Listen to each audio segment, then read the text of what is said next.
प्रिय भैया बहन, आज हम लोग नेक्स्ट टॉपिक पढ़ेंगे। हम विश्वास करते हैं कि आप लोग स्वस्थ होंगे। आज हम जैव विविधता में विभिन्न प्रकार के जीव जंतु हैं, इनका वर्गीकरण किस प्रकार किया गया है, इसके बारे में हम लोग आज समझेंगे। इसमें जैसे ये एक बायोडाइवर्सिटी है, इसमें बहुत सारे जीव जंतु हैं, लेकिन सभी जीव जंतुओं का अपना एक विशेष फीचर है, स्पेशल कैरेक्टर है सबका। जैसे एक चींटी, बड़ी सी हाथी, केचुआ, ऐसे विभिन्न प्रकार के जीव जंतु हैं, लेकिन एक दूसरे से आकृति, आकार, आवास और आदत से भिन्न है। इसमें अच्छी की भिन्नता के आधार पर इसे हम कैसे वर्गीकृत करेंगे, इसके बारे में हम लोग आज इस पर देखते हैं, सीखते हैं कि किस तरीके से हम इनको वर्गीकृत करेंगे।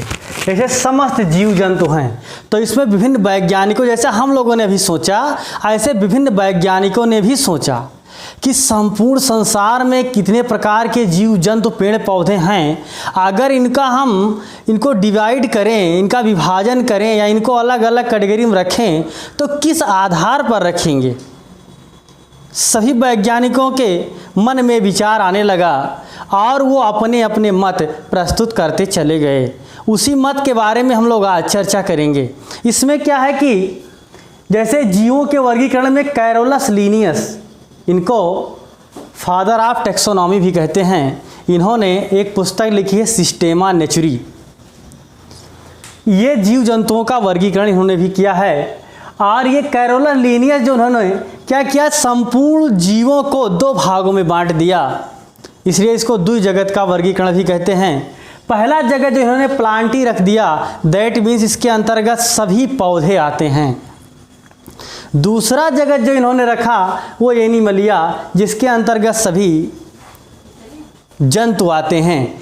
अब उसके बाद में तीसरा 3 जगत का वर्गीकरण ये अर्नेस्ट हैकल नामक साइंटिस्ट ने किया था, और ये एक अतिरिक्त बढ़ा दिया। उसमें इन्होंने कहा नहीं, इसमें एक प्रोटिस्टा जगत भी होगा, जिसके अंतर्गत ऐसा जगत ये होगा कि जो एनिमल और प्लांट से कुछ भिन्न होगा। अर्थात ये 3 जगत का वर्गीकरण, ये इसका श्रेय अर्नेस्ट हैकल को जाता है।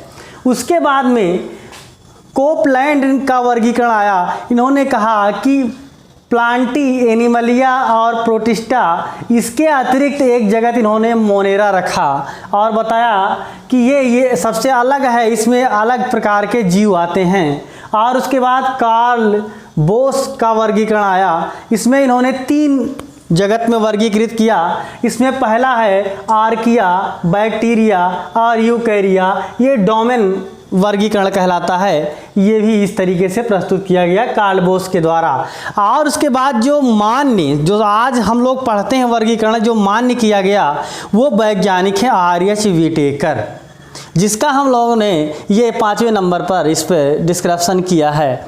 ये आर.एच. व्हिटेकर जो थे, आर.एच. व्हिटेकर ने 5 जगत का वर्गीकरण किया है। और इसमें इन्होंने जो जीव थे उनको किस आधार पर 5 जगत में बांटा है, अब देखेंगे इसमें हम लोग कि जैसे थोड़ा हम लोग चर्चा कर लेते हैं, उसके बाद इनके 5 जगत के हम नाम भी बताएंगे आप लोगों को, लेकिन पहले चर्चा कर लेते हैं। संपूर्ण संसार में जो भी जीव हैं, वो जीव या तो प्रोकैरियोटिक हैं या तो यूकैरियोटिक हैं। अब हमारे मन में प्रश्न आता होगा कि प्रोकैरियोटिक मीन्स क्या होता है और यूकैरियोटिक मीन्स क्या होता है। जो प्रोकैरियोटिक होता है, ये प्रो मतलब प्रिमिटिव और कैरियोट्स मतलब सेल, अर्थात ये प्राथमिक कोशिकाएं होती हैं। और प्राथमिक कोशिकाओं का जो कैरेक्टर होता है, इसमें केंद्रक आवरण युक्त नहीं होता, अर्थात उसके केंद्रक के ऊपर केंद्रक आवरण नहीं पाया जाता है और उस कोशिका में मुख्य कोशिकांग अनुपस्थित होते हैं। अब मुख्य कोशिकांग, कोशिका के अंदर उपस्थित अंगों को हम कोशिकांग कहते हैं, जैसे mitochondria, Golgi body, endoplasmic reticulum, ये सारे मुख्य कोशिकांग जो होते हैं और एक सत्य केंद्रक, ये सभी अनुपस्थित होते हैं, जिसमें उसे हम प्राथमिक कोशिका कहते हैं और वो उसका एग्जाम्पल है प्रोकैरियोटिक कोशिकाएं, उसे हम कहते हैं। और दूसरा जो है यूकैरियोटिक, यू मतलब होता है कॉम्प्लेक्स या कॉम्प्लिकेटेड, जो कैरियोट्स मतलब होता है सेल, ऐसी कोशिकाओं को हम जटिल कोशिकाएं कहते हैं। जटिल कोशिकाओं के अंदर सभी कोशिकांग उपस्थित होते हैं और साथ ही साथ इसमें विकसित केंद्रक होता है।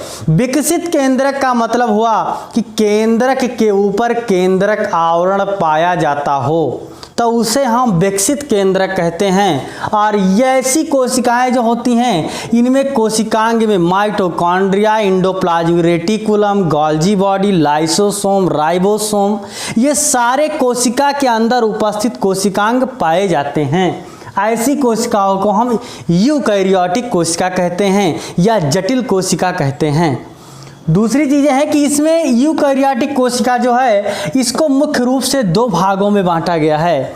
ऐसे भी जीव इस पृथ्वी पर हैं जो कि यूकैरियोटिक कोशिका के बने होते हैं, लेकिन वो एक कोशिकीय होते हैं, यानी एक ही कोशिका के वो जीव जंतु होते हैं, लेकिन वो यूकैरियोटिक कोशिका के बने होते हैं, अर्थात उसमें सत्य केंद्रक होता है, केंद्रक के ऊपर केंद्रक आवरण भी होता है और उसके बाद में endoplasmic reticulum, mitochondria, Golgi body, ये सारे कोशिकांग भी उपस्थित होते हैं। अब इसके अंतर्गत जो होता है, ये इसका जो एग्जाम्पल जंतु इसके अंतर्गत आते हैं, उसमें प्रोटोजोआ हुआ, एक कोशिकीय जंतु हो गया, एक कोशिकीय शैवाल हो गया, प्रोटोजोआ, अमीबा, पैरामीशियम, ये सब इसके अंतर्गत आ जाते हैं। दूसरा है बहुकोशिकीय, जो एक कोशिकीय जंतु होते हैं, इन्हें हम नग्न आँखों से नहीं देख सकते हैं, इन्हें हम सूक्ष्मदर्शी की सहायता से देख सकते हैं।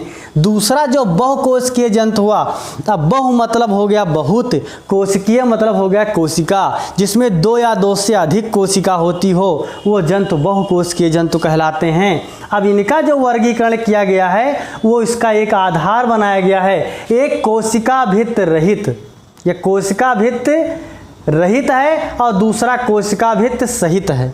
अब कोशिका भित्त जिसमें होती हो इस आधार पर, और जिसमें कोशिका भित्त नहीं होती हो, तो जो कोशिका भित्त होती है उसमें भी दो प्रकार के जो है इसमें जीवों को रखा गया है।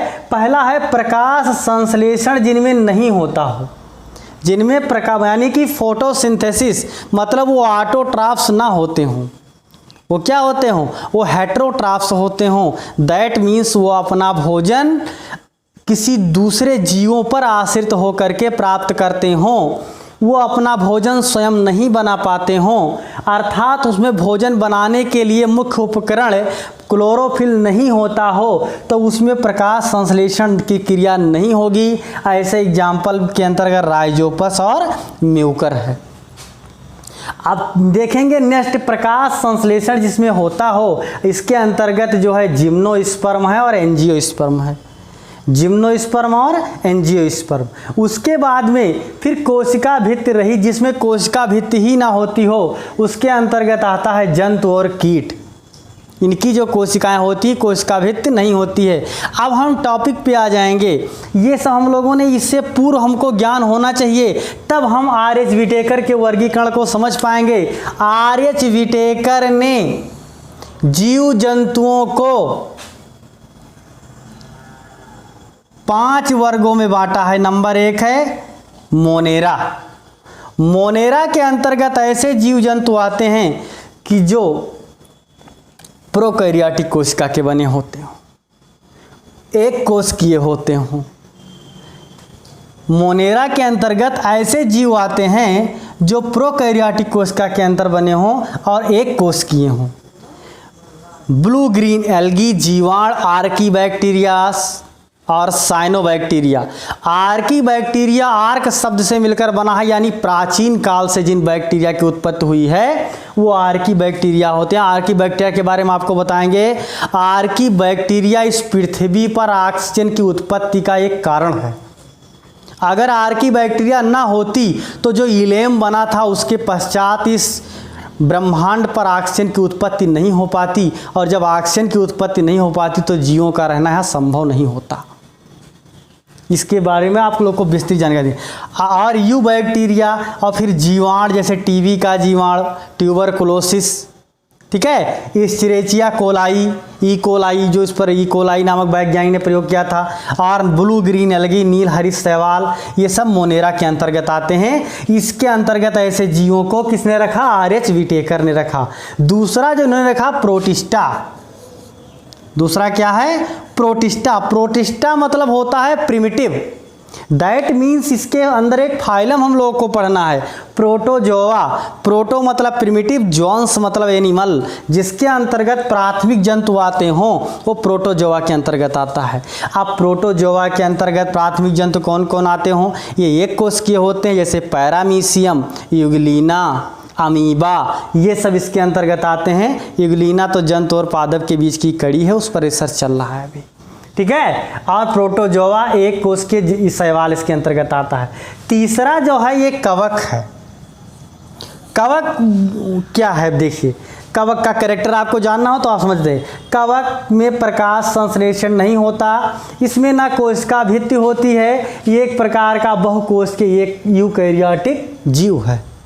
इस तरीके से आपके कैरेक्टर को समझ सकते हैं। कवक क्या है? कवक में प्रकाश संश्लेषण नहीं होता, कोशिका भित्ति रही इसमें कोशिका भित्ति होती है, और ये बहुकोशिकीय यूकैरियोटिक जीव है। दूसरा आप देखेंगे नेक्स्ट। अब ये हमारा यानी कि पहला मोनेरा, दूसरा प्रोटिस्टा, तीसरा कवक, और चौथा नंबर है प्लांटी। प्लांटी के अंतर्गत प्लांट आता है, यानी पौधा आता है। अब पौधा देखेंगे हम लोग। पौधे में क्लोरोफिल होता है, इसलिए क्या करता है? प्रकाश संश्लेषण करता है। पौधा क्या करता है? प्रकाश संश्लेषण करता है। और पौधे को मुख्य दो वर्गों में बांटा गया है, एक जिम्नोस्पर्म और एक एंजियोस्पर्म। थोड़ा सा हम जिम्नोस्पर्म और एंजियोस्पर्म के बारे में जान लेते हैं। जिम्नोस्पर्म ग्रीक वर्ड है जिम्नोज, मतलब होता है naked. Sperm equal to seed, अर्थात ऐसी सीड जिसके ऊपर सीड कोट ना हो, ऐसे प्लांट को जिम्नोस्पर्मिक प्लांट कहते हैं। ये इसके अंतर्गत जो पौधे आते हैं वो एवरग्रीन होते हैं, हमेशा हरे भरे रहते हैं। दूसरा है एंजियोस्पर्म।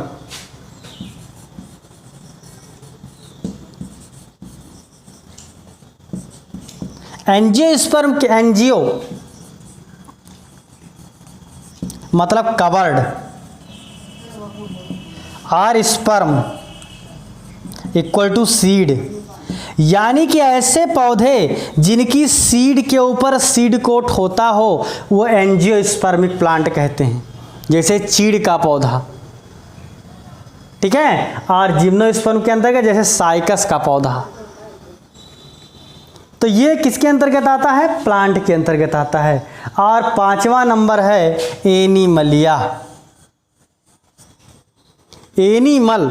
अब एनिमल के अंतर्गत देखा जाए तो इसके अंतर्गत जीव और कीट आते हैं। एनिमल क्या है? एक इसमें कोशिका भित्ति नहीं होती है, ये बहुकोशिकीय होते हैं, यूकैरियोटिक जीव होते हैं। ऐसे आप इसके कैरेक्टर को बता सकते हैं। और इसको भी दो वर्गों में बांटा गया है, एक कार्डेटा और एक नॉन कार्डेटा। अब इसका वर्गीकरण आप लोगों को जीव का वर्गीकरण अलग आपको बताएंगे और पौधे का वर्गीकरण आपको अलग बताएंगे। नेक्स्ट वीडियो जरूर देखिएगा जिससे आपको इसका आंसर मिल सके। धन्यवाद।